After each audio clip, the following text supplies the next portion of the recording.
GPT. ChatGPT. ChatGPT. Le robot conversationnel ChatGPT. Écrire un résumé d'une pièce de Michel Tremblay, du code informatique ou encore imiter le style de Molière ou de Shakespeare, les capacités du robot conversationnel ChatGPT semblent infinies, à tel point qu'il inquiète de plus en plus dans le monde de l'éducation, y compris en Alberta.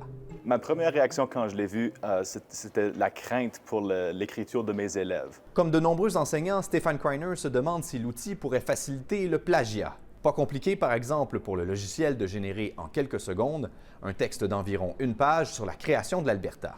La province de l'Alberta a été créée en 1905 lorsque le Canada a élargi ses frontières vers l'ouest en achetant une grande partie de la région des Prairies à la Compagnie de la baie d'Hudson. Présentement, quand on enseigne la 4e année, un texte qui est zéro faute comme ça, ce serait très facile à identifier que c'est faux. Au moins un conseil scolaire anglophone a décidé de bloquer ChatGPT de son réseau informatique.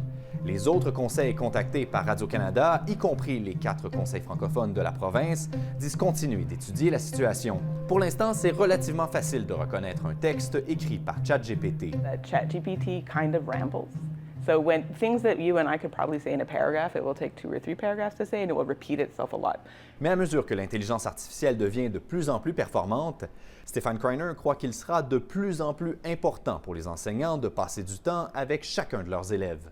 Quand on est capable de faire un projet d'écriture, quoi que ce soit, et de vraiment s'asseoir avec nos élèves, passer du temps avec eux, leur faire réfléchir au contenu qu'ils écrivent, à la manière qu'ils écrivent, ils apprennent, on est conscient de ce qu'ils apprennent, puis quand vient le temps de lire le projet final, on sait déjà ce qui va être dedans. L'intelligence artificielle peut cependant être utile aux enseignants, comme outil pour enseigner la pensée critique ou encore pour analyser plus efficacement la syntaxe et le vocabulaire des élèves. Il y a plein d'autres choses pour lesquelles on peut paniquer, mais pas ça.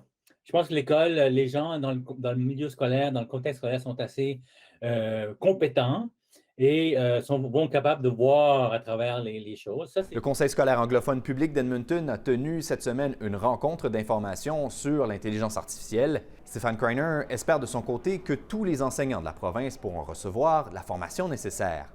De l'appui pour savoir quand est-ce que c'est utilisé.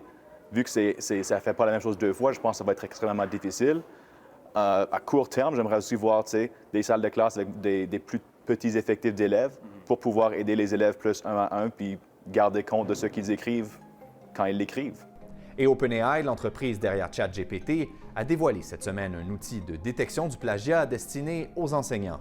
Mais elle prévient qu'il ne sera pas fiable à tous les coups. Ici François Joly, Radio-Canada, Edmonton.